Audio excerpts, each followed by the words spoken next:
does it to you and for you. Psalm 139:14-16.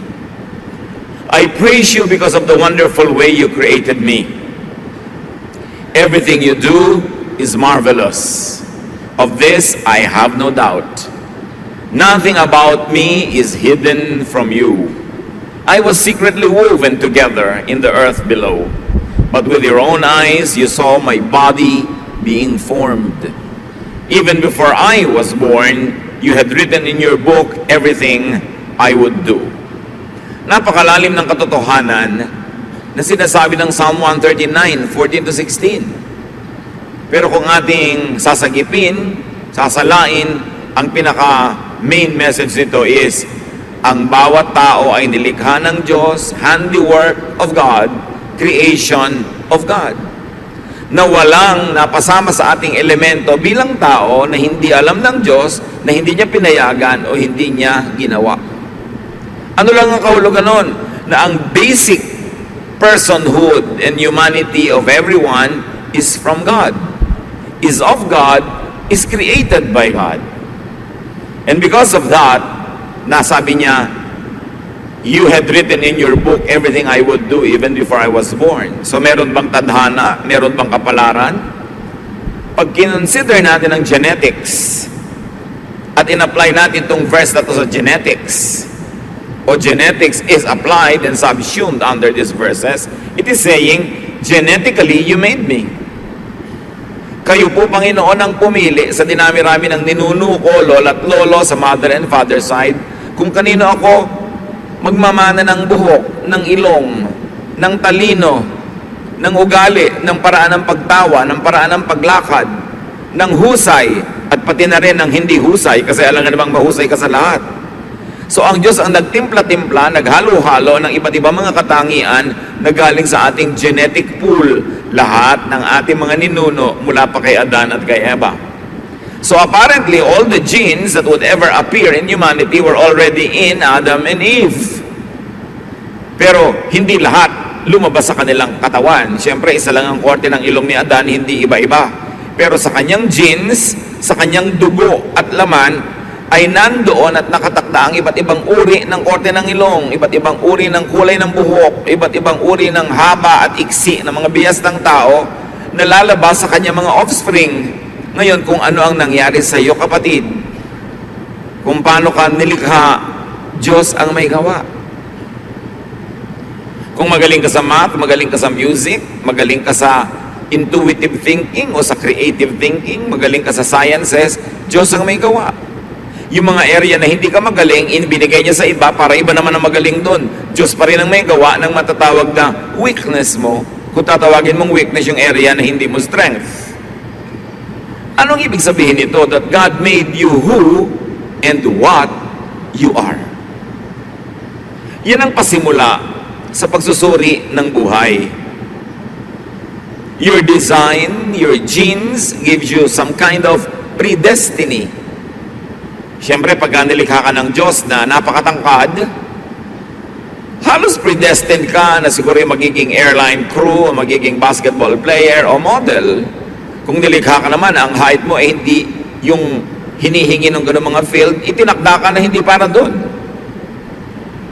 Pagka itinakda ka ng Panginoon na ganito halimbawa ang talino mo, halos nakasulat na sa iyong palad na yun ang magiging profession mo. Liban na lang labanan mo yun, o liban na lang hindi mo pagbuksan ng pinto o mga kumakatok na opportunity at hindi mangyari yung nakatakda para sa iyo. You were created and born that way. Hindi mo nilikha ang sarili mo. Kaya ang unang-unang hakbang para magkaroon ng buhay na masaya, masagana, pinagpala, tanggapin mo muna ang sarili mo at huwag ka magreklamo ng magreklamo tungkol sa iyong sarili. May gusto o ayaw ka sa sarili mo, pero hindi naman ikaw ang may gawa niyan. So hindi mo pwedeng ipagyabang ang iyong mga kagalingan, kagandahan, kahusayan dahil Diyos lang ang may gawa, at hindi ka rin naman pwedeng sisihin sa iyong mga tinatawag na kakulangan o kapintasan, kung kapintasan mang matatawag yon. In other words, hindi naman tayo lumikha sa mga sarili natin. Kaya dapat, Kung mabubuhay ka ng buo, makabuluhan, mabunga, tanggapin mo ang sarili mo at tanggapin mo rin ang iba. At sa abot ng iyong makakaya, na limitado naman dahil may nakatakda, improvein mo kung ano yung binigay sa'yo. Change from glory to glory. But the Bible says, can a leopard change its spots? Or an Ethiopian change his skin? The obvious answer is no.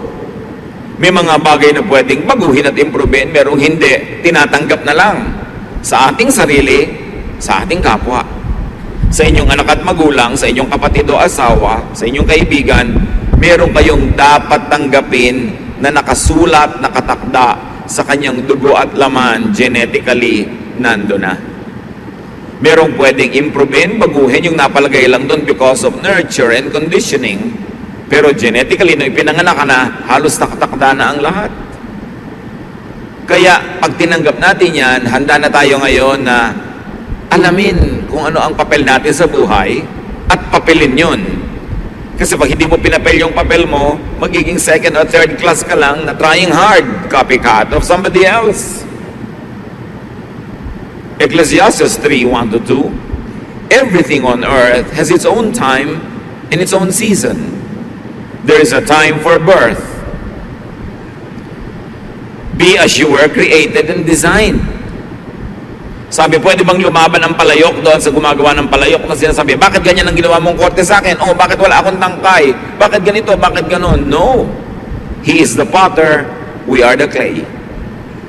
Mas maaga nating matanggap yon, mababawasan ang pakikipagtunggali mo sa mga totoo at natural sa'yo. At mababawasan ang pressure na binibigay mo sa iba na pilitin yung silang baguhin sa mga bagay na hindi naman talaga nababago, tinatanggap na lang at nai-improve naman. So be at peace with yourself and with others. That's how you live life. Pastor, paano ko po pakikasamahan ng asawa ko laging tanghaling magising? Lagi namin pinag-aawayan, ang tagal-tagal na, tanghali pa rin siyang magising. O di hayaan mo siyang matulog hanggang tanghali. Yung pala ang likas niya kaysa mag-away kayo araw-araw. Kung pwede ka mag-adjust para sumabay sa kanya, adjustan mo. Kung hindi, edi magkaiba kayo ng schedule sa umaga. Kaya magulo kuminsan ang buhay natin, lalo sa loob ng pamilya, pinipilit nating baguhin ang lahat ng tao. Mga magulang, kung may isa, dalawa, tatlo kayong anak, hindi pwedeng pare-pareho sila ng ugali. Kasi iba-iba ang pinagkunan ng mga ninuno at iba-ibang templa. Hindi mo pwedeng hanapin kay bunso yung mga katangian ni panganay. Magulo yung ganon. At mga wives, hindi nyo pwedeng hanapin sa asawa nyo yung katangian ng inyong bayaw o katangian ng inyong kumpare. Magulo yun. Magsimula tayo sa pagtanggap sa ating sarili at sa ating kapwa tulad ng walang patakarang pagtanggap ni Jesus sa atin. Mas tahimik na unang hakbang yun ng buhay. So be born, accept who you are, then grow up. Luke 2:52, and Jesus grew in wisdom and stature and in favor with God and man. So even the Lord developed, He grew. Hindi naman siya ipinanganak na kompletong-kompleto na yung divinity at humanity niya. He grew. So you keep growing and do not stagnate. Kailangan yung alam mo last week, pinalitan mo na ngayon kasi may bago ka ng magandang nalaman. Kailangan yung sistema mo nung 3 years ago, nag-improve na, hindi laging iyon, ang yun, because you have to keep growing. And grow as you were created and designed. Huwag pilitin na maging iba. Doon ka lumago kung saan ka talaga nakahapay, kung saan ka nakatakda. Yun ang i-develop. Leave life stages behind, rising on their foundation. You are an infant first, then a child, and then a boy or a girl, and then a young man or a young woman, then a young adult, then an adult, then a senior adult. Live according to the stages of your life. Huwag magbata-bataan kung matanda na at huwag piliting tumanda yung bata. Yung bata ay bata, huwag nating piliting magkilos matanda. May panahon para sa lahat ng bagay. May panahong maging bata, may panahong tumanda, at may panahong napakatanda. Do not fast forward adulthood in children. We have all the time in the world to become and to remain old. Dapat hindi sobrang agahan yon. 1 Corinthians 13:11. When we were children, we thought and reasoned as children do. But when we grew up, we quit our childish ways. So let children be children, but we should move on and become adults. Sabi nga ng Desiderata, iwan mo yung tapos na. Gracefully surrender the things of youth and accept what your present stage offers. Kaya yung mga iba, ayaw aminin na tumatanda na sila, dapat yang ipagmalaki. Kasi may mga tao hindi pa nga naisilang stillborn na, no isilang patay na. Meron 10 pa lang namatay na. Ngayon ikaw 60, 70, tatago mo. Dapat mo ipagpasalamat, ipagbunyi. Look, nadaanan ko ng kutakot-takot na kutakot-takot na bagyo, lindol, mga revolusyon, mga snatcher, mga murderer. Pero heto ko, buhay pa, salamat. Hindi itinatago ang edad, yan ay ipinagbubunyi. And then after a time-limited, dependent childhood, mature, and produce what you need. Dapat dependent ka lang habang batang-bata ka pa o sobrang tanda na. In between, you must be self-sufficient. Make money. Make a lot of money. Para meron ka ring itustos sa sarili mo at ipamigay pa sa mga ibang may kasakit o sobrang bata o sobrang tanda na hindi nila kayang lumikha ng yaman. Ecclesiastes 10:19. Church, read aloud. Money is the answer for everything. Ulit, I want to read it aloud. Yes, the Bible says so. Huwag kayong magpanggap na hindi kayo mukhang pera. Huwag lang tayong umibig sa pera na mas ibig natin kaysa sa Diyos o sa kapwa o sa kabutihan. But you must produce money dahil kada kilos mo gastos. Hindi pwedeng banal ako, hindi ako mukhang pera. No, sabi sa Bible, money is the answer for everything. Pag wala kang pera, wala kang ma-tithe, dapat meron. And then make a surplus for others. Gawin natin dapat ambisyon kung hindi pa natin ginagawa to make a lot of money. Then ipamigay mo kung sobra-sobra sa mga karapat-dapat, hindi sa mga tamad. Ipamigay sa tama. Proverbs 31:16, yung mahusay na babae, she knows how to buy land and how to plant a vineyard. And she always works hard. She knows when to buy or sell, and she stays busy until late at night. So ganun daw ang magandang katangian, maging ng babae, mahusay magnegosyo, nagba-buy and sell, laging kumikita, gumagastos, yes, pero kinikita ang ginagastos.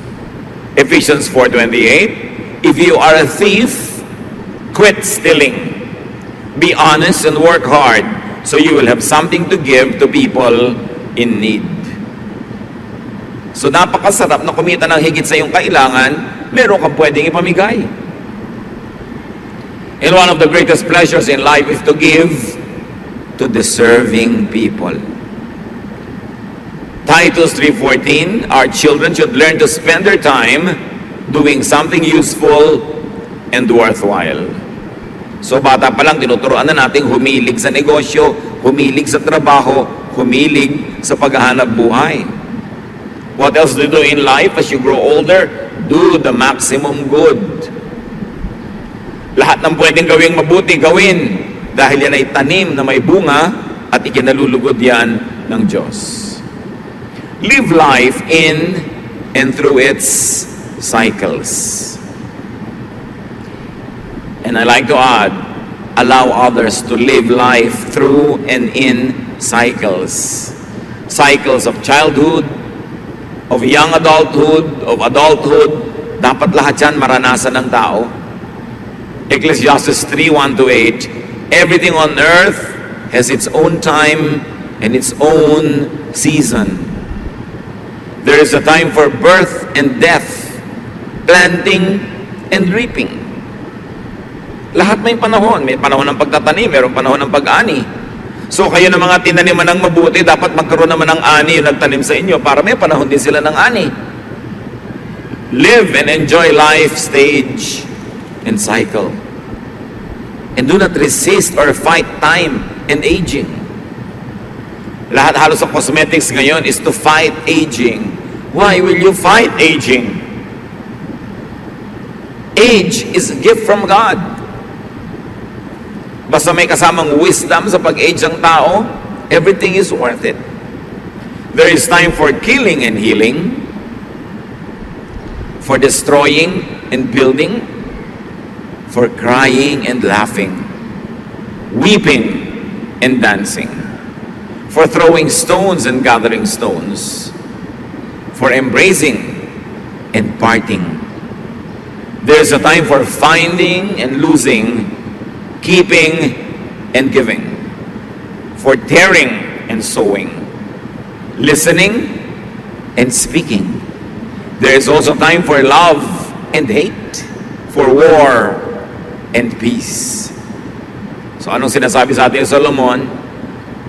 Maiksi ang buhay compared to eternity, pero ito'y sapat para magkaroon ng oras sa lahat ng bagay. At huwag pagtakhan. Pagka mayroong mga problema, ang lungkot-lungkot ko po ngayon, ano pong gagawin ko? Eh di malungkot ka. Eh panahon ng lungkot. Ba't ka ba malungkot? Eh namatay po ang asawa ko. Eh alangan na mga sumaya ka. Eh di malungkot ka. Ba't mo pinaproblema yung lungkot mo? Hayaan mo siya, mauubos din yan. Kasi may time naman for dancing. So for time ng dancing and enjoyment, huwag kang mag-isip ng problema. Ang atupagin mo yung enjoyment. You have a lot of time for your problems. Pero sayang yung opportunity na masaya, may kainan, may fiesta, mayroong pagtitipon, tapos ang iniisip mo, problema mo. There's a time for that. Especially when you're alone. Pero pag may mga tao, pwede mo silang ma-enjoy, pwede ka nilang ma-enjoy, sinasayang mo ang pagkakataon.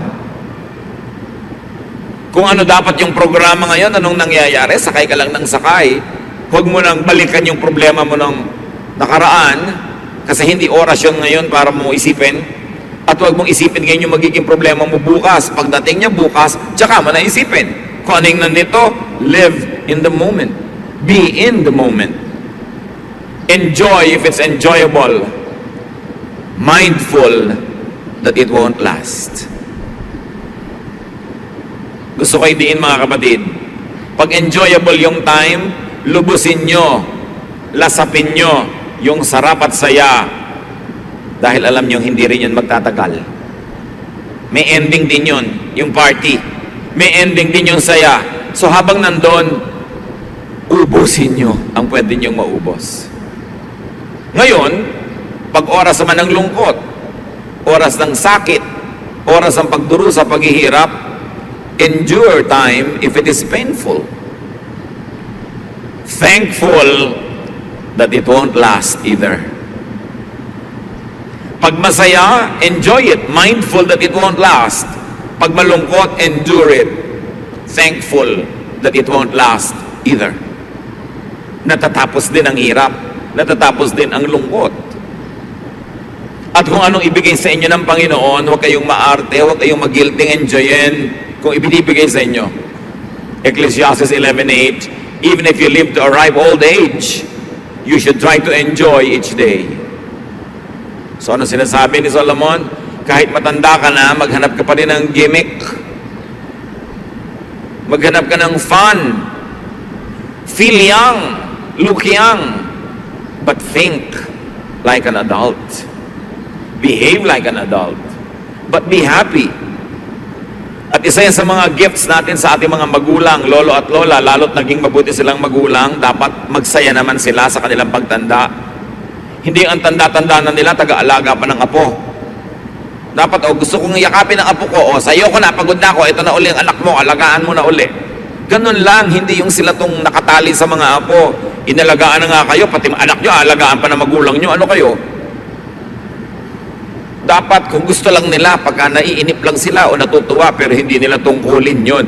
Hindi tungkulin ng mga lola at lolo na alagaan ng mga apo. Tungkulin nyo ng magulang. So give them time to rest, to enjoy life. At syempre, because, ano nga yung binasa nating malakas na verse? Ulitin nyo nga. Lakasan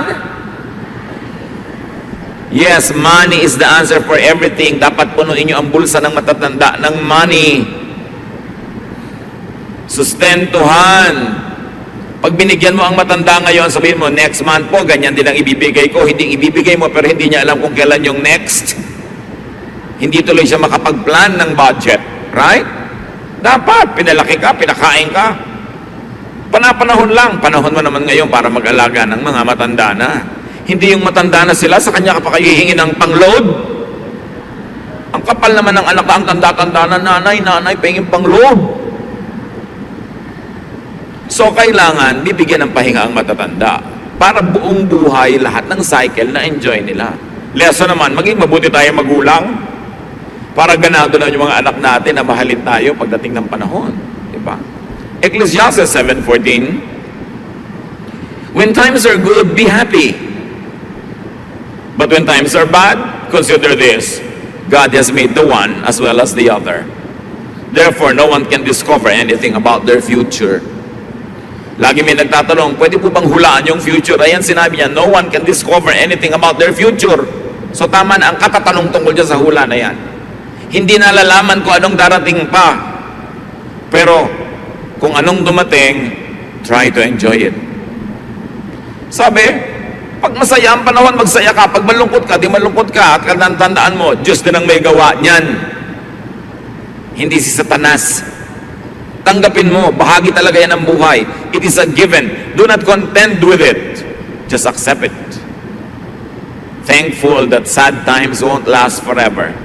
Mindful that happy times won't last too long. So enjoy it. Maximize enjoyment. Kung gusto mong tumanaw ng utang na loob sa Diyos na nagbigay ng buhay, enjoyin mo yung binigay niyang buhay at ikatutuwa yun ng Diyos. Hindi siya na-o-offend kung nag-e-enjoy ka. Mga religious leaders lang kuminsan ang na-o-offend pag nag-e-enjoy ang mga tao, but not God. God wants you to have a life, a full life, a meaningful and a happy life. So make and let others enjoy. Gawin yung mission sa buhay, mga kapatid, to make people enjoy. Especially people who are good to you and kind to you. What do you do with life? Minimize pain and suffering. Bawasan, untian natin ang lungkot at hirap ng buhay. Huwag makipag-away. Nakakalungkot yan. Huwag mang-api. Huwag maging killjoy sa iba. Minsan yung taong to, ngayon lang pala siya nagkaroon ng kaligayahan. Kikilljoyin mo pa. Ang tagal-tagal pala niya nagdurusa. Tapos ngayon, naiinis ka dahil ang lakas niyang tumawa. Ngayon lang pala nakatawa yung tao after many years. Hayaan niyo yung mga tao. Let people also enjoy their lives. But above all, what do you do with life? Fear God and obey His commandments. Hindi takot na ninenervyo sa pinagpapawisan ng malapot, but banal na takot. Isang uri ng takot na may pitagan na bibigay sa'yo ng inspirasyong mabuhay ng maayos, na mabuhay ng mabuti sa kapwa-tao. Ecclesiastes 12:13-14. Everything you were taught can be put in a few words. Respect and obey God. This is what life is all about. God will judge everything we do, even what is done in secret, whether good or bad. So laging igalang ang Diyos. Itrato ang mga tao tulad ng gusto ng Diyos sa pagtrato natin sa kanila. Igalang ang ating sarili, mahalin ang buhay.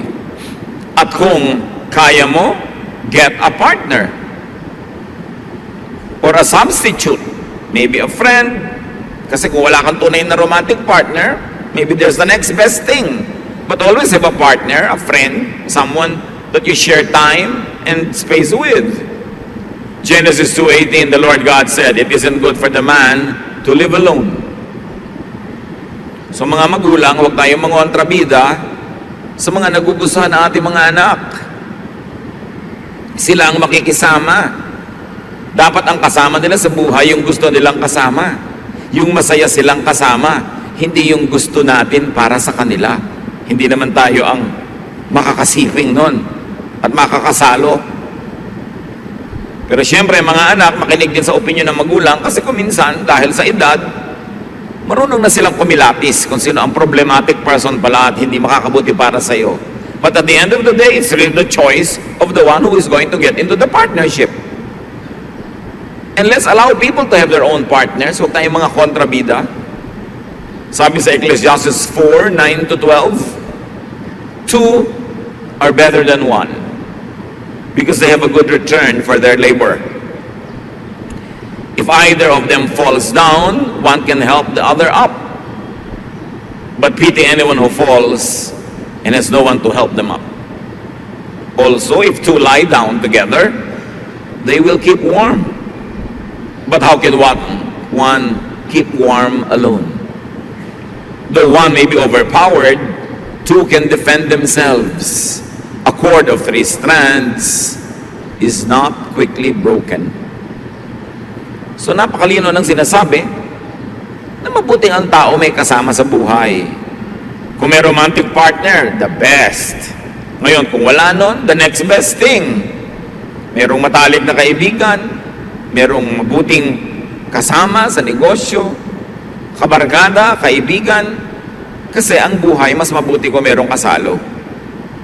At tayo naman, huwag maging maramot, huwag maging mapagkait sa ating kapwa na nangangailangan ng kasama sa buhay. Marami ganyan mga anak, mabubiyudo ang tatay, mabubiyuda ang nanay, ayaw ng pag-asawahin uli. Remember that marriage is only until one of them dies. And when one passes on, the person is free to marry again. Maraming mga anak ayaw pagsawahin yung tatay. E paano naman ang gusto makakaasawa ng tatay? 18. Anong gusto yung asawa ng magustuhan ng tatay nyo? 90. Isa pang aalagaan din niya. Alam nyo, akala natin last lang yon, yung gusto ng matanda bata. Hindi lang yon. Kasi siyempre, nakakaramdam na siya ng mga sakit sa katawan, hirap maglakad. Alam mo, kumuha pa siya ng isa pa niyang aakayin. So nagkakaroon siyempre ng natural attraction sa young, sa strong, sa cheerful, sa happy. Why na ipagkakait sa mga magulang yon? Dahil natatakot kayo may kaagaw kayo sa mana? Sa mga lupa, sa kuko ng tatay nyo, maghahati-hati kayo sa konting lupa. Pagkakaitan nyo siya ng kaligayahan, bakit? Masisipingan nyo ba siya?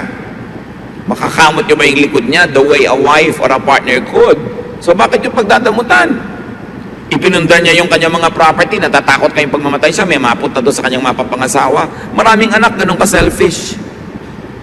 Magpundar kayo ng property nyo kung gusto nyo magkaroon, huwag nyong bigla na lang titigan yung mamamanan nyo na pinagkakaitan nyo yung matanda na makapag-asawa sa takot nyong mabawasan ng mana.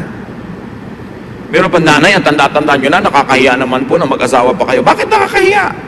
Marriage is honorable, no matter what the age. Sasamahan nyo ba siya araw-araw? Pumupunta lang naman kayo kung birthday o pag Biyernes Santo o pag Noche Buena. Ibang araw, wala namang kasama yung matanda. Ba't di nyo hayaang may kasama? Don't be a killjoy. Let people have partners of their choice. Choice nila yun. Si King David nga nung matanda na hindi na matanggal ang ginaw sa katawan. 1 Kings 1 to 4. King David was now an old man, and he always felt cold, even under a lot of blankets. His officials said, "Your Majesty, we will look for a young woman to take care of you. She can lie down beside you and keep you warm." They looked everywhere in Israel until they found a very beautiful young woman named Abishag, who lived in the town of Shunem. They brought her to David, and she took care of him. Bakit niya naman mamasamain? Lalo kung matanda na, hindi na magkaroon siya ng happy ending. Para yung pag-exit niya sa mundo, nakangiti siya. Bakit mainit ang mga tao, ang mga mata ng tao sa may edad na may gusto pa ng partner? Alam niyo yung pag-edad, sa itsura lang, pero ang nadarama naman ng matanda, pareho lang nung siya ay 14. So huwag nating pagkaitan ng mga matatanda ng ganon. What else do you do with this short life? Have offspring. Whenever you can, magkaroon ng anak, or its closest, second best thing, and raise your children. Raise them well. Mahirap lang naman magpalaki ng bata kung maliliit pa sila. Pag lumalaki na, kumiginhawa na rin yan. Mabuti yung may mga anak. At kung kaya natin mga kapatid, help others raise their own children too. Proverbs 22 verse 6, teach your children right from wrong. And when they grow, they will still do right. Ang pagtuturo kung kailan bata, kaya dapat hindi yun napapabayaan. Isa sa mga social dangers ng ating OFW phenomenon, kumisan walang nakakatutok sa mga bata. Kaya tuloy ang nangyayari, lumalaki na walang guidance. Kailangan habang bata, mahalin, tutukan, alagaan, para paglaki, balanced person siya. And now, of course, enjoy your children. And when you grow older, your grandchildren. Bakit ka pa may anak kung hindi mo nun may enjoy? And enjoyment is sharing time and space. There should be a lot of togetherness, a lot of fellowshipping. Proverbs 17:6, grandparents are proud of their grandchildren.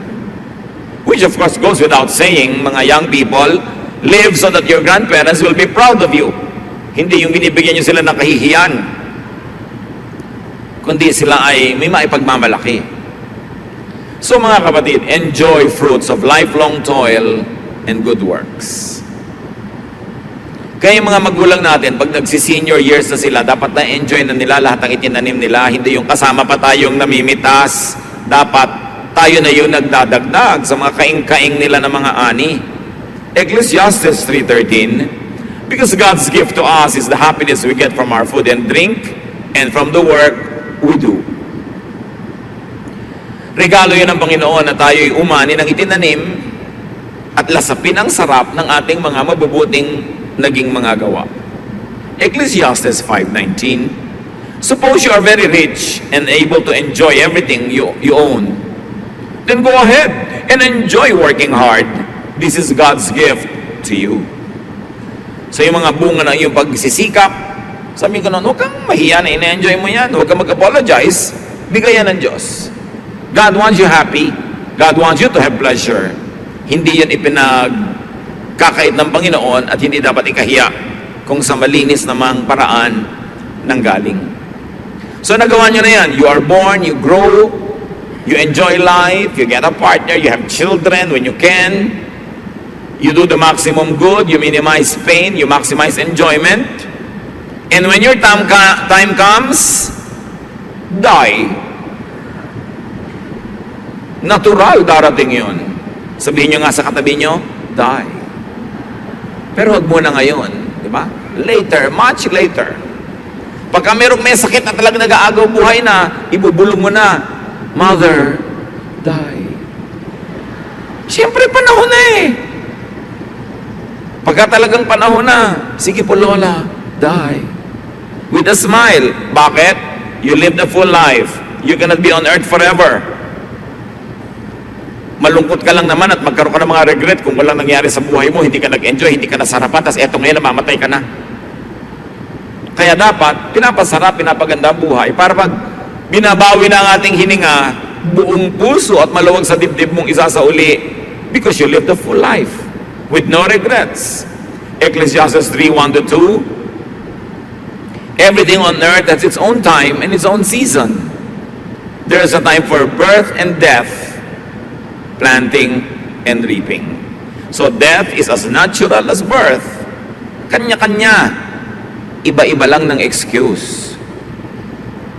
Pero magkakaroon din ng excuse. Hindi dapat nalulungkot.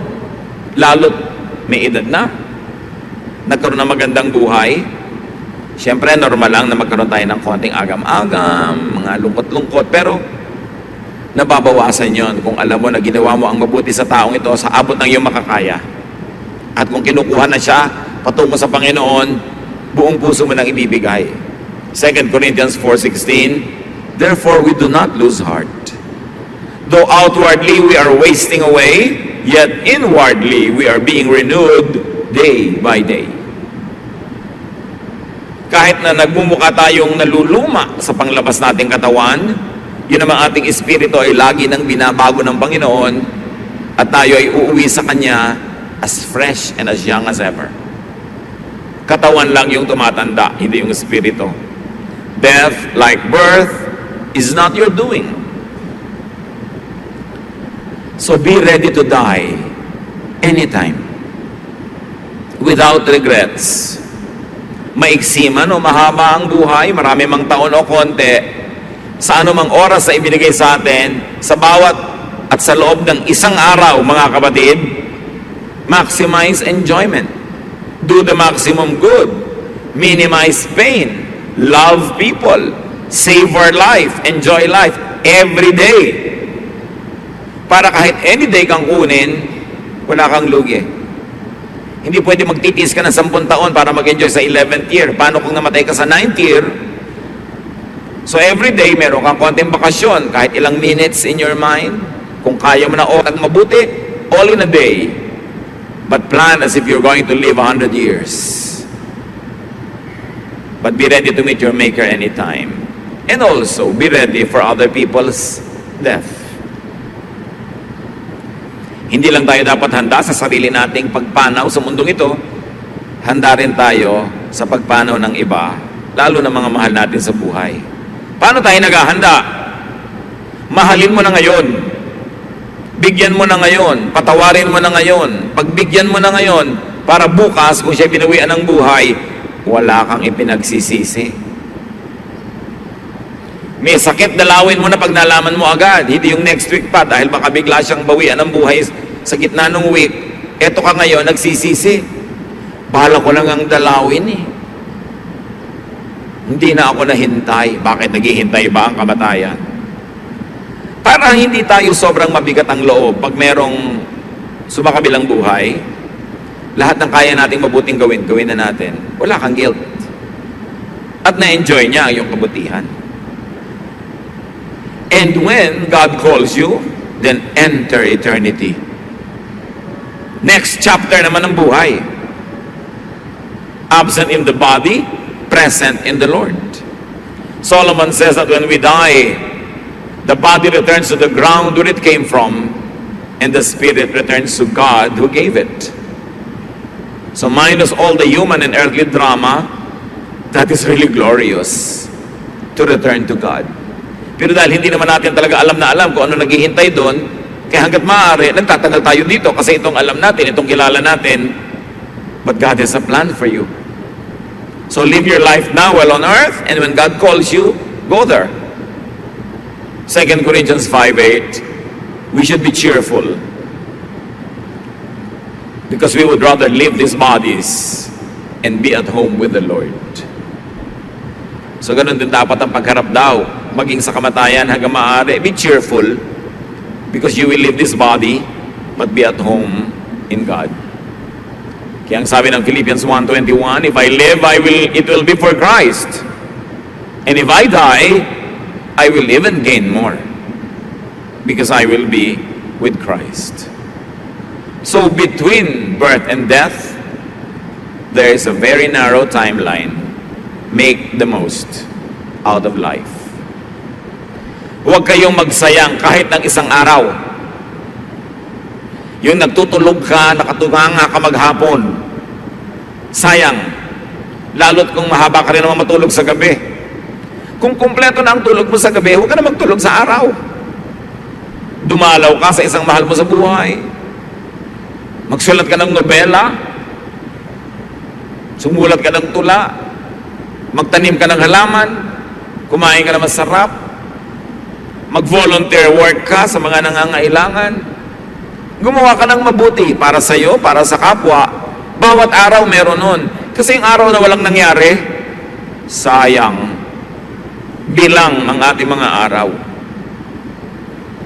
Killing time is harming your own eternity. Kaya ano kayang gagawin ko ngayon na mabuti? Hindi walang magawa? Sayang, wala kang magawa. Kung alam mo lamang sana ang iniisip ng mga paralitika, mga hindi makagalaw, mga puro tubo ang katawan na hindi makagalaw, kung anong gagawin niya sa katawan niya kung katulad mo na pwedeng gumalaw, tapos ikaw na pwedeng gumalaw, walang ginagawa. Sayang. And do not problematize life. Live it. And let others live their own lives. Every moment of it. Live day by day. Live by the moment. Live in the moment. Mga kapatid, kumakain kayo halimbawa, Stop texting. Maliban na lamang na life and death yun. Magkakaharap kayong pamilya, wala naman nag-uusap, nagte-text lahat. Pagkakataon nyo na yun na mag-usap-usap, mag-fellowship. Kaya meron isang matinong ina, ang husband niya nagtatrabaho abroad, uuwi sa bakasyon, sabi sa mga anak, pag nandito ang daddy nyo, walang internet, walang Facebook, walang text. 10 minutes lang every day. Asikasuhin yung daddy nyo, makipag-usap kayo, makipag-fellowship kayo. Dahil sayang ang oras. Pag kumakain kayo, lasapin nyo yung kinakain nyo. Yung lasa, enjoy nyo sa inyong labi, sa inyong dila, sa inyong lalamunan. Hindi lunok lang ng lunok na hindi nyo nalalasahan. Hihiga ka, lasapin mo yung sarap ng bagong palit na bedsheet. Yung lambot ng yung higaan, yung lamig ng electric fan o ng aircon o ng hangin. Enjoy the moment because it is God's gift. Bakit tayo binigyan ng tenga? Para marinig mo ang musika. Merong musika, may iyak ng bata, may tawanan ng mga bata, may ihip ng hangin, huni ng ibon. Enjoy it. Kaya ka binigyan ng tenga. Sayang naman, ang daming humuning ibon, hindi mo malang napansin. Kaya ka binigyan ng mata to look at nice things and beautiful things. And when you look at painful things, to do something so that that pain could be alleviated. Kaya ka binigyan ng dila na panglasa para pag kumakain ka, masarapan ka, hindi ka lagi nagmamadali. Pagkakain ka, relax and enjoy the meal. Enjoy the conversation. Be in the moment. Merong mga nanonood na nga ng magandang sine, text pa rin ang text, nakikipag-usap pa sa phone. Eh, nandun ka na nga. Kung ano yung nandun, yun ang gawin. Lagyan ng oras para sulit ang bawat sandali. Hindi mo alam kung bukas mabigla ka mabingi. Biglang may pumasok na ahas sa tenga mo at nabingi ka na. Hindi mo na alam. So enjoy hearing now while you can. Habang nakakakita ka, tumingin ka na mabuti. Habang nakakalakad ang iyong paa, maglakad ka na, mag-gimme ka, mamasyal ka. At huwag kang mangharang doon sa mga gustong mamasyal. Kasi may mga moment na hindi ka makalakad. James 4:14, what do you know about tomorrow? How can you be so sure about life? It is nothing more than just mist that appears for only a little while before it disappears. So live mindfully. Kung anong nagaganap ngayon, doon nyo ilagay yung isip nyo. Nandiyan yung tatay mo nagsasalita, pakinggan mo, hindi yung lumilipad ang isip mo. Kasama mo yung asawa mo, enjoy the moment, hindi yung kung ano-anong ini-imagine mong ibang bagay. Savor the time and place. Nagbabakasyon kayo, huwag kang umimbento ng gulo o away. Sige na, todo pasa na lang, lampas lahat. Para masarap ang panahon. Savor the sensations and the feelings. Napakahalaga ng feelings. Expose yourself to what makes you feel good. There's nothing wrong with that. Basta hindi nyo ninanakaw o inaagaw sa ibang tao. And make people feel good. Hindi mo kailangan magbiyahe ng malayo. Bring the love of God, the cheer, the happiness, the pleasure. Mission yun. Sabi ni Lord, I came that you might have life and find it to the full. So when you make people find their lives in their fullness, you are doing the mission of Jesus. Jesus has come to me. All of you are tired and heavy laden, and I'll give you rest. So when you give rest to people, you are doing the work of Christ. Hindi lang yung magtayo ng mga simbahan at gumawa ng mga evangelistic rallies. Well, yes, they are works of Christ. Pero hindi lang yun ang ibig sabihin nun. When you make people happy, when you give them peace, when you give them love, you are extending heaven to people. So do your best and don't worry about tomorrow. Matthew 6:34, sabi ng Panginoong Jesus, don't worry about tomorrow. It will take care of itself. You have enough to worry about today. Practice discipline, mga kapatid. Yung problema nyo lang ngayon, yung kaya nyo lang harapin, kaya nyo lang solve, ang gawin nyo, yung bukas, ipagpabukas nyo na. Yung iba hindi nila nakakaya yung dala, nababaliw, nagpapakamatay, bumibigay, kasi dinadala ngayon, pati yung problema na pang next week. The grace of God today is enough for all the trials of today. Tomorrow's problems will be accompanied by blessings of God tomorrow. Sabi sa Psalm 90 verse 12, teach us to use wisely all the time that we have. Gaano karaming oras pa kaya, araw, buwan, minuto ang natitira bago tayo humarap sa Diyos at mabawian ang buhay? Use wisely all the time that you have. To love, to be loved, to do the maximum good, to share the gospel of Jesus to people, not only the words of the Bible, but love in action as exemplified by Jesus. And when your time comes to meet your Maker, die. Ganun talaga ang buhay. Huwag dramahan masyado. Meanwhile, while you are not being called to eternity, live. Get alive. Kaya nga napakaganda ng Tagalog na mabuhay. Sabi sa Spanish, a vida.